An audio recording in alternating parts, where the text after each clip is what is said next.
తాళ్లరేవులో YSR Congress party ఆధ్వర్యంలో వెన్నుపోటు దినం కార్యక్రమం నిర్వహించారు. ఎన్నికల సమయంలో ప్రజలకు ఇచ్చిన హామీలను అమలు చేయకుండా కూటమి ప్రభుత్వం వెన్నుపోటు పొడిచిందని ఆరోపిస్తూ పార్టీ నాయకులు నిరసన వ్యక్తం చేశారు. ఈ సందర్భంగా నిర్వహించిన కార్యక్రమంలో వైసీపీ నేతలు ప్రభుత్వానికి వ్యతిరేకంగా నినాదాలు చేస్తూ ఆందోళన చేపట్టారు.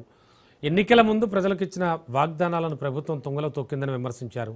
ప్రజలకు ఇచ్చిన హామీలను వెంటనే అమలు చేయాలని డిమాండ్ చేశారు. సంక్షేమ పథకాల అమలు, ప్రజా సమస్యల పరిష్కారంలో ప్రభుత్వం విఫలమైందని ఆరోపించిన నాయకులు ప్రజల ప్రయోజనాల కోసం తమ పోరాటం కొనసాగుతుందని స్పష్టం చేశారు. ఈ కార్యక్రమంలో ముమ్మిడివరం మాజీ ఎమ్మెల్యే పొన్నాడ సతీష్ కుమార్, వైసీపీ నాయకులు చెల్లుబోయిన శ్రీను, పితాని బాలకృష్ణతో పాటు పలువురు పార్టీ నాయకులు, కార్యకర్తలు పాల్గొన్నారు.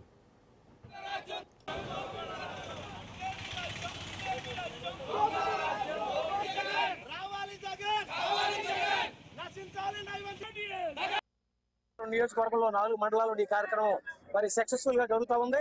ఇటు బీసీలకు కానీ 50 సంవత్సరాల పెన్షన్ అన్నాడు, అలాగే విద్యార్థులకు కానీ డిఎస్సి, మెగా డిఎస్సి అన్నాడు. ఇంతవరకు కూడా ఏ ఒక్క మెగా డిఎస్సి కాదు కదా, ఏ డిఎస్సి కూడా వేయలేదు.